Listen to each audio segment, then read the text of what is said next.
Eso se puede hacer perfectamente, está en nuestra regulación y ojalá que la ley lo recoja. Y eso aliviaría naturalmente los recursos para que eso funcione. Eso sí se puede plantear de inmediato. Lo otro sí nos parece más complejo y habría que pues ver cómo se puede matizar o cómo se puede ver, porque podría ser peor, porque desalentaríamos lo formal y provocaríamos una informalidad mucho más grande, ¿no?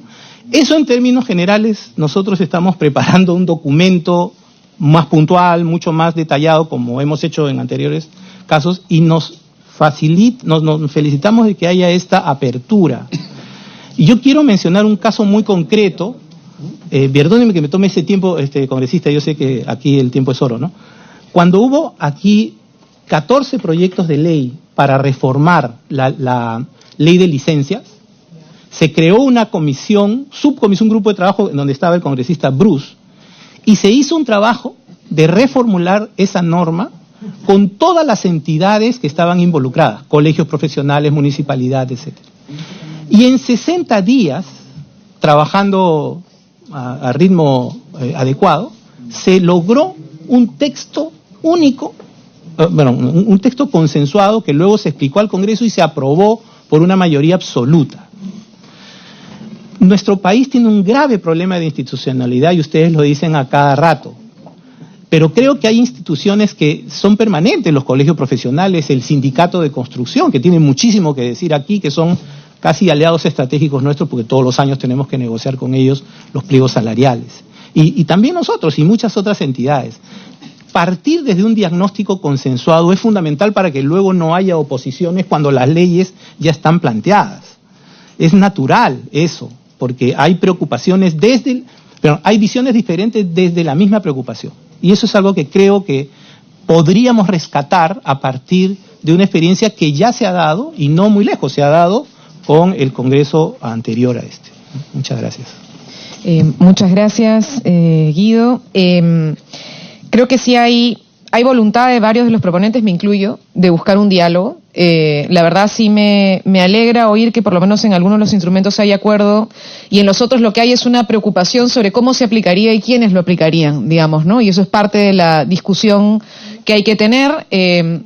Yo soy municipalista, por eso el proyecto va a fortalecimiento de las municipalidades, pero soy muy consciente que hay una diferencia enorme entre la capacidad que pueda tener la Municipalidad Metropolitana de Lima y la capacidad que puedan tener otras municipalidades a nivel nacional.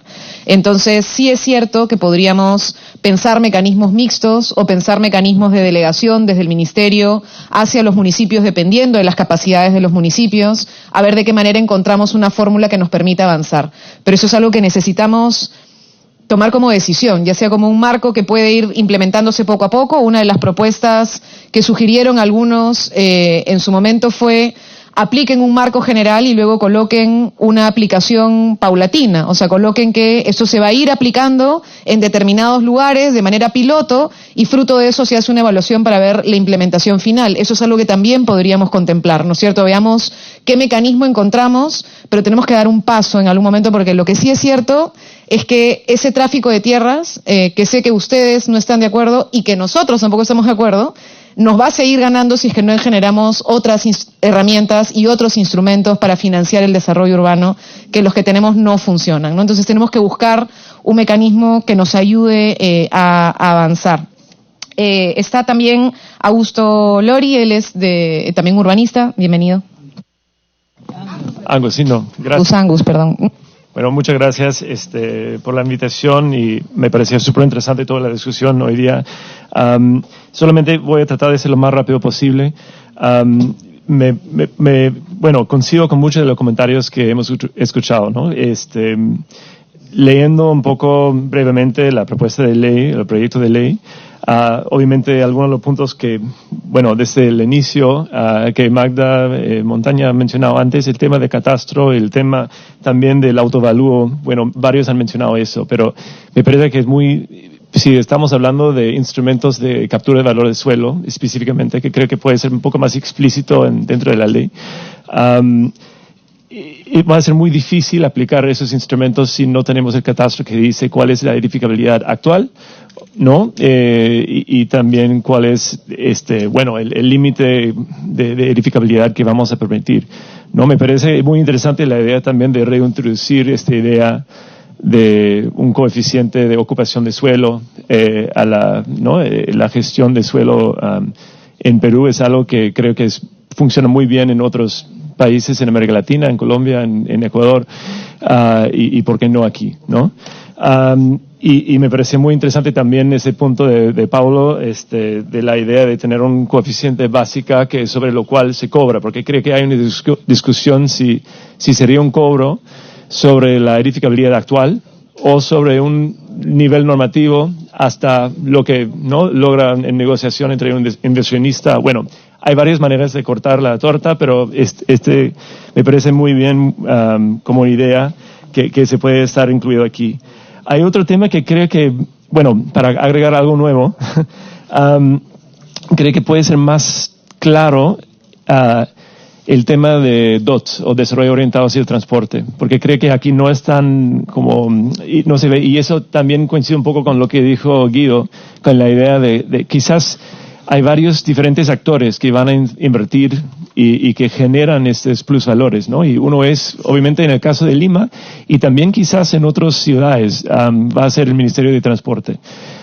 Y si ellos están invirtiendo miles de millones de dólares o soles en generar y mejorar la movilidad, y están generando grandes plusvalores, también deberían tener una posibilidad de capturar un poco de ese valor de suelo. Entonces, o sea, la manera que definen los diferentes instrumentos para que también se pueda regresar algo de su inversión y para que regrese a los cofres, digamos, del MTC, me parece que, bueno, eso va a ser algo que pueden como también trabajar.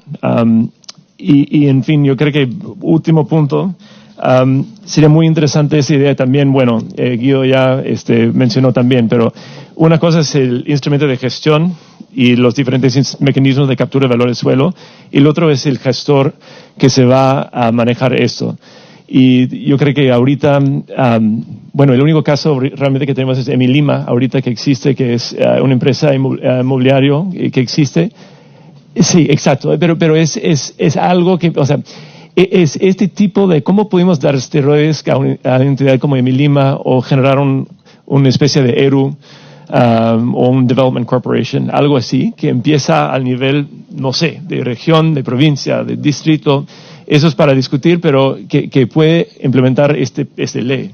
¿Quién maneja? ¿Quién es lo responsable? Porque creo que no es solamente el tema de diseñar la ley y los reglamentos, sino también pensar en el gestor que se puede implementarlo. Bueno, gracias. Muchas gracias, Angus. Está también con nosotros Jonathan Rossi, él es director social de la ONG Techo. Buenos días a todos. Muchas gracias, Marisa, por la invitación. Ahí solamente para precisar, yo vinculo mucho esta propuesta de gestión del uso del suelo a algo más macro también, que es una urgencia en el país, que es la situación de la vivienda, ¿no? Nosotros sabemos que hay un déficit muy grande, tanto cualitativo como cuantitativo de la vivienda, y hay millones de peruanos y peruanas que viven en situación de emergencia, ¿no? Sin acceso a servicios básicos. Y creo que parte de lo que nosotros hemos hablado aquí es un primer paso importante es el tema del catastro, ¿no? El tema del catastro creo que es la base para comenzar a mejorar esta gestión urbana que, como bien lo dijo Augusto, no está bien hecha, ¿no? Yo sí ahí invitaría a los congresistas y a todos en general a ver esto como de una manera más macro, porque también hay otras propuestas, como la propuesta de vivienda social, y también un poco lo que estamos viendo aquí es que hay que comenzar también a generar otras propuestas, porque también hay el tema del tráfico de tierras, etcétera, etcétera. Creo que el tema de la gestión urbana es un punto de partida necesario, y sobre todo necesario ante una situación, como digo, de emergencia de millones de peruanos, ¿no? Hay que verlo, creo que de manera más macro, para no verlo aislado, como nos ha pasado anteriormente, y comenzamos a meterle mucho foco a esto, a ver el tema de cómo vamos a implementar o ver las oportunidades de generar el tema de plusvalía urbana, pero por ahí dejamos de lado también el tema de la vivienda social, ¿no? Siempre es un desafío saber quién va a financiar la vivienda social. Ese es un desafío. Y por aquí tenemos una gran oportunidad, pero hay que como verlo más al detalle, ¿no? Por ahí las experiencias que puedan haber ocurrido en otros países de Latinoamérica nos va a servir, pero hay que generar bien la estructura para que no vaya a ser una propuesta exitosa, ¿no? Básicamente eso. Muchas gracias. Muchas gracias. Está también Matilde Inostroza, y es la representante del Colegio de Arquitectos del Perú. Después de Matilde tengo 2 comentarios más y de ahí ya el cierre acá con los comentarios o reflexiones de nuestros invitados. Matilde. Muy buenos días con todos. Bueno, Marisa, agradeciéndote la invitación y dándote los saludos del arquitecto Arturo Yep, que ahora está en un congreso en Iquitos, ¿no? Bueno, para comentarte la preocupación que tenemos el Colegio de Arquitectos por este tipo de instrumentos que necesitamos los arquitectos como urbanistas para poder sacar adelante el desarrollo de nuestras ciudades. No veo que todos estamos de acuerdo en que debe haber algún instrumento y todos estamos caminando por nuestro lado. Incluso felicito tu empeño. Ahí tenemos el proyecto de ley 1112, el 1797, el 3181, uno de cada año. Entonces, de verdad, yo creo que esto tiene que terminar en algo que no puede quedarse como las cosas que se han quedado todo este tiempo, ¿no? En el tintero, como dice Guido, él ahora no puede tomar vino. Yo cuando empecé con estos temas no peinaba canas y mira cómo estoy, ¿no? Entonces, cuando llevé los cursos me interesó mucho este tema y también soy municipalista. Vi que era una manera de resolver el problema de las municipalidades, pero nunca se ha dado la solución. También he tenido la oportunidad de apoyar al ministerio en la elaboración de este proyecto de ley que está también, ¿no? Pero no termina de salir, ¿no? Entonces, en el ministerio a veces, o sea, yo me he sentido un poco lejos de la población, comparado de las municipalidades. En las municipalidades sí que estas leyes, estos temas se pasen 1 año, 2 años, no saben el perjuicio que tienen.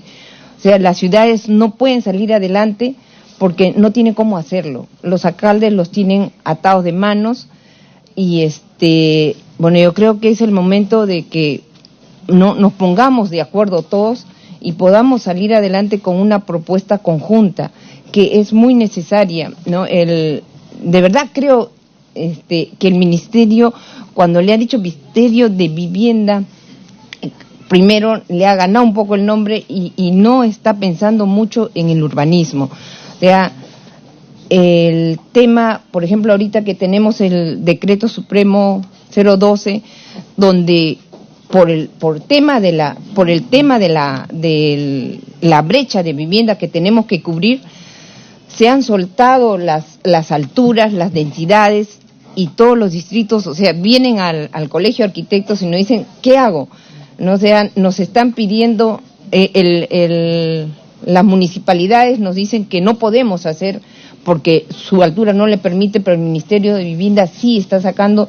Entonces hay un descontrol, hay un sinsabor en este tema que yo creo que podría ayudarnos de una vez por todas, como se hizo en Colombia una vez. O sea, mientras no tengas un plan de desarrollo urbano donde incluyas estos instrumentos de financiamiento, no vas a poder dar una licencia. Entonces, eso se hizo en Colombia y todas las municipalidades se vieron obligadas a hacer sus instrumentos para que puedan dar sus licencias. Aquí se dice que tiene que ser, pero ninguna municipalidad lo hace, ¿no? Porque además que no le ven tampoco hacia dónde llegaría. Entonces, como vuelvo a insistir, la población necesita de estos instrumentos. La única forma de que realmente la gente de bajos recursos pueda acceder a una vivienda es a través de algún instrumento financiero, porque los programas que tenemos ahora no llegan a la gente que realmente lo necesita.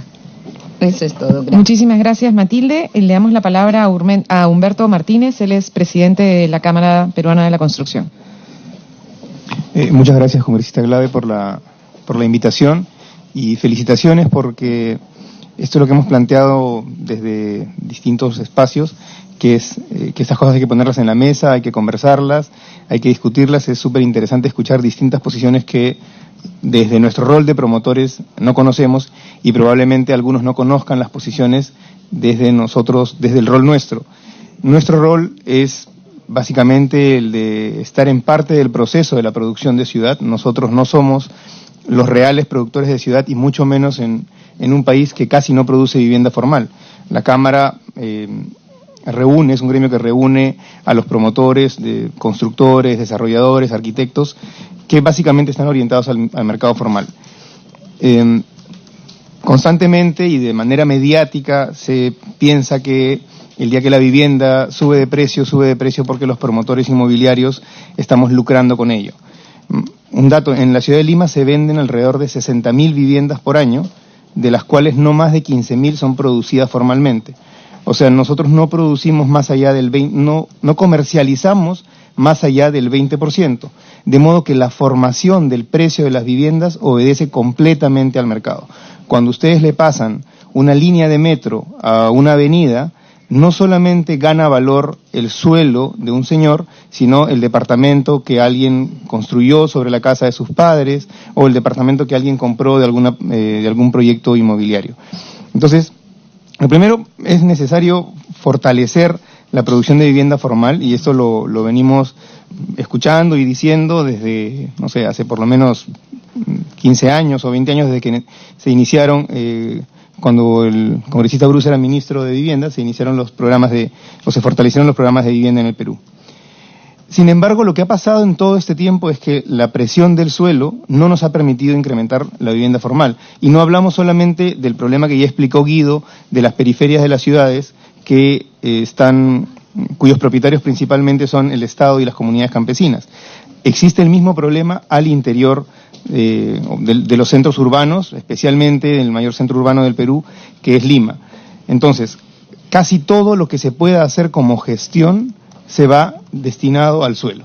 Entonces, si yo logro bonos para reducir la tasa del crédito hipotecario, eso no permite incrementar la calidad de la vivienda o el tamaño de la vivienda, sino lo único que hace es incrementa el precio del suelo, incrementa el valor del suelo. Efectivamente. Entonces, no solamente es necesario mejorar los mecanismos o encontrar mecanismos para que se pueda, como explicaba Guido, se pueda trabajar en conjunto entre las empresas privadas con las distintas autoridades, como el caso de San Isidro, sino también es necesario encontrar mecanismos que incentiven a que el suelo que existe hoy día, que está urbanizado, que tiene avenidas, que tiene agua, que tiene servicios, se pueda poner en el mercado. Uno de esos mecanismos es el fortalecimiento de la cobranza del impuesto predial. Hacer que una persona que tiene un lote en el medio de un distrito central y que almacena papel, ¿no? Eso no cuesta nada. Hoy día tener a 2 cuadras de la vía expresa 2.000 metros cuadrados para almacenar cosas viejas, madera, no tiene ningún costo. Y la ciudad necesita ese suelo. Entonces sí es necesario que cualquier ley de suelo lo que haga es promover mecanismos de mercado que generen, y no impositivos, porque ahí sí corremos el riesgo, como dice Guido, que de expropiación o de abusos. El mercado es suficientemente inteligente como para poder ir resolviendo este tema. El otro gran problema que estamos teniendo es que estamos orientados solamente a la producción de vivienda y lo que necesitamos es producción de ciudad. Entonces, los macroproyectos tienen que tener esto siempre en cuenta. Y hay un dato curioso, acabamos de tener los Panamericanos, ahora tenemos los Parapanamericanos. Estados Unidos ha sacado 300 medallas y si ustedes conocen, el 99% de los deportistas de Estados Unidos son formados en campus universitarios. Los peruanos estamos de finalistas del Campeonato Mundial de Videojuegos, porque nuestros campus universitarios no tienen esa capacidad. Y esto es solamente una anécdota, para mostrar que efectivamente nos hemos concentrado solamente en la producción de vivienda y no en general en la producción de ciudad. Muchas gracias. Muchas gracias, Humberto. Y ya como último comentario, antes de darle la palabra a nuestros invitados, Mateo Stiglitz, él también es urbanista.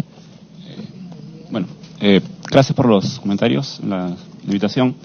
Creo que una cosa que va a ser breve, pero una cosa con la que habría que empezar es, creo que estamos todos de acuerdo en principio con el hecho de que el Estado tenga que recuperar parte de lo que está invirtiendo o generando al hacer cambios regulatorios. Creo que incluso la gente que se ha mostrado más crítica ante la ley está de acuerdo con ese principio, y creo que los desacuerdos están sobre todo en la práctica, ¿no? Como que estamos de acuerdo con ese principio, pero bueno, que no hay capacidad administrativa, los municipios no tienen poder, son corruptos, etcétera, ¿no?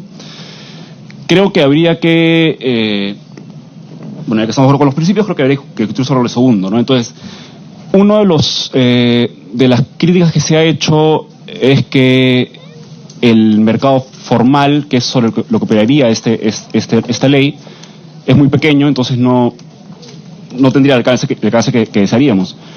Y en parte creo que habría que pensar que el mercado informal de vivienda es tan grande justamente porque hace falta una política de vivienda que pueda ofrecer la vivienda barata para que la gente no tenga que recurrir al mercado informal de tierras, ¿verdad? Entonces, si bloqueamos una ley como esta, que le permite a las municipalidades, que le va a permitir a las municipalidades financiar estos proyectos de vivienda social, estamos bloqueando la posibilidad de generar la vivienda que necesitamos para controlar el mercado informal de tierras.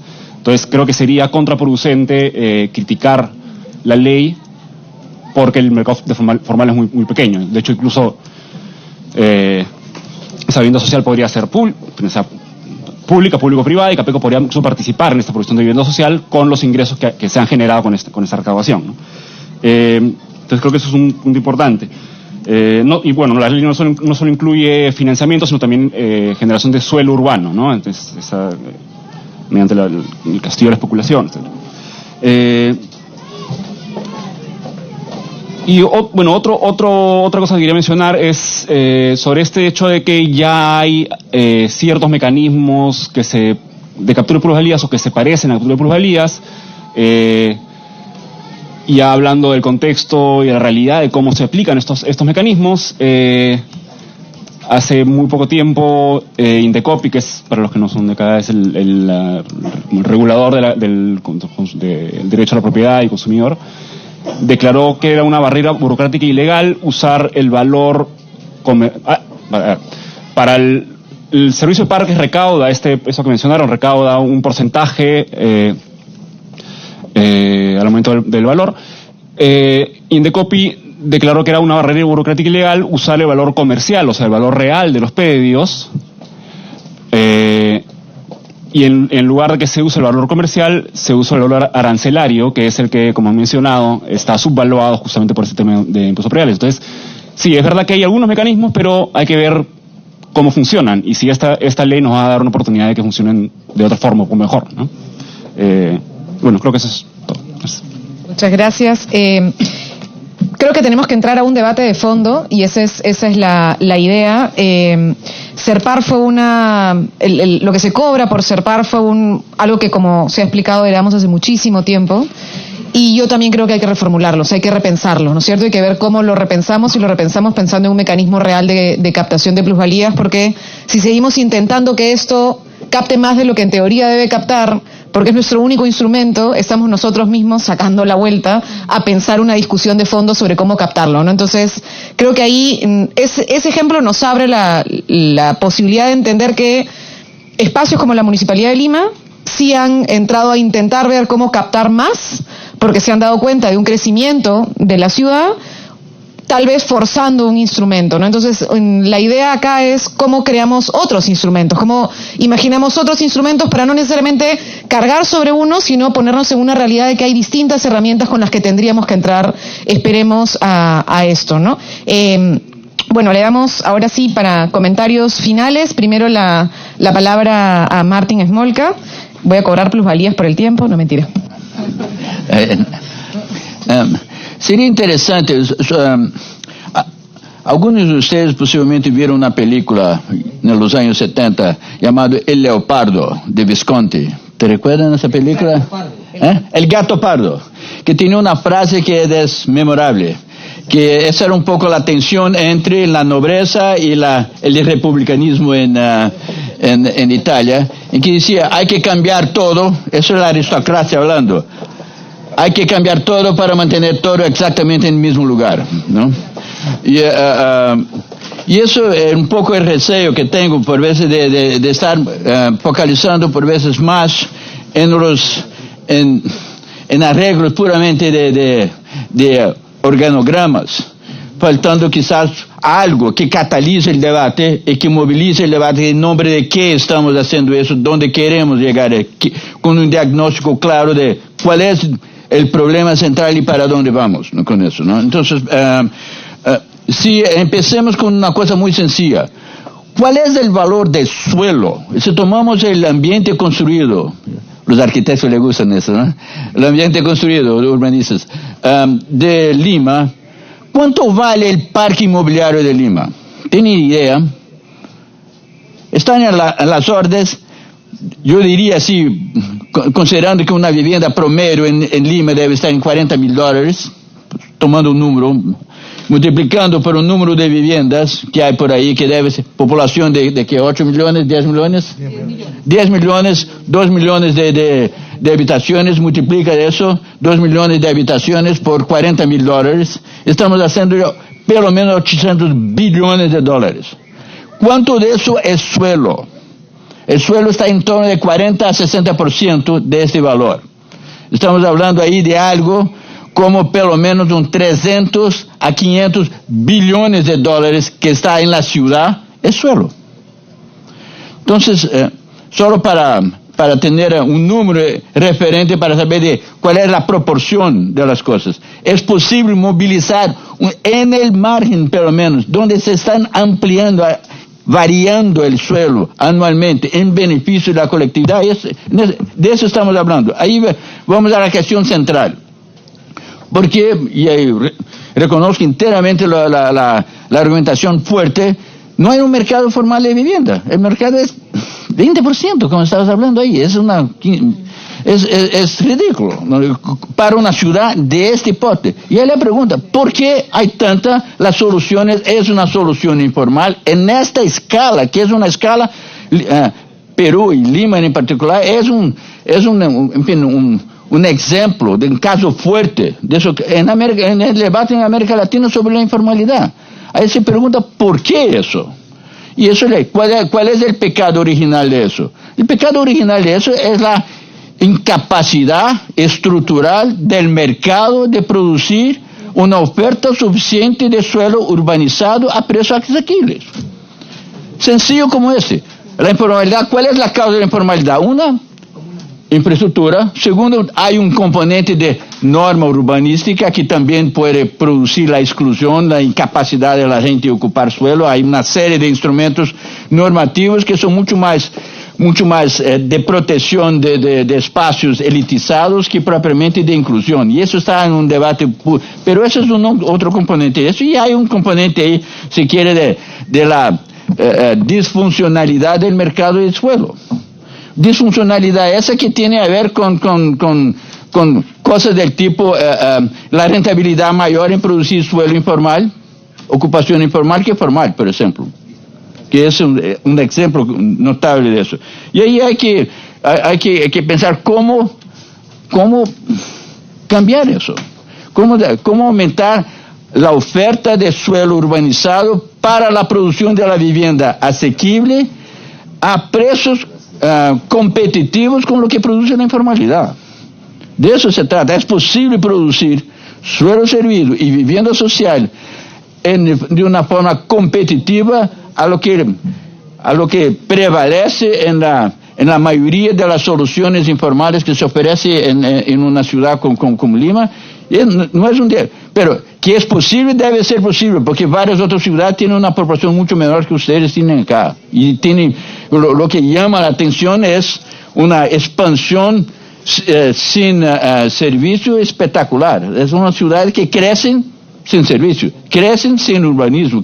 Y ahí viene el tema que ustedes levantaron muy bien, de que hay suelo, una parte significativa de esa expansión se hace en suelo público. Y que hay problemas de administración de cómo se libera ese suelo. Una cosa es liberar el suelo, pero lo que interesa, suelo nunca fue problema para nadie. El suelo no es problema, suelo urbanizado sí es el problema. Ese es el tema. Nadie va a construir en un suelo que no tiene servicio, que no tiene transporte, que no tiene infraestructura básica. Y eso es primordial para que haga, por ejemplo, una demanda solvable, viable para se operar formalmente en el mercado. Y ahí yo diría que yo no veo como poniendo ahora las dos cosas, cuánto de suelo hay, valor del suelo que de una manera u otra existe ahí, cuánto hay de necesidad para financiar financiar la provisión del suelo servido. Estamos ahí viendo que hay oportunidades importantes.